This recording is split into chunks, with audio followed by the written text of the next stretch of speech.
ও বৌদি বৌদি আমার 500 টাকা ধার দাও, আমি 1 সপ্তাহ পরেই ফেরত দিতে পারি। 1 সপ্তাহ পরে দিবা তো? দেবো বললাম তো। এই নাও। ঠিক আছে। ও বৌদি বৌদি এই নাও তোমার 500 টাকা।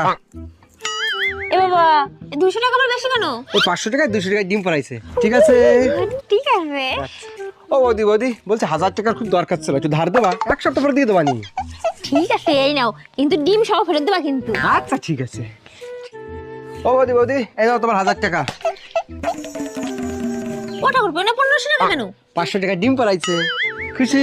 হ্যাঁ খুব খুশি। ও বৌদি বৌদি 1500 টাকার দরকার ছিল, একটু ধার 1 সপ্তাহ পরে দিয়ে দেবো, হবে? 1500 টাকা কি? আমার কাছে 2000 টাকা আছে, কিন্তু ডিম সহ ফেরত দেবো, তাই তো? হ্যাঁ। ঠিক আছে ঠিক আছে। ওটা করবো। তুমি যে আমার কাছ থেকে 2000 টাকা নিলে 1 মাস হয়ে গেল, এখনো দিলে না। আরে বৌদি কি করে ফেরত দেবো বলো তো, সেই টাকায় ডিম পাততে যাই না, মরে গেছে।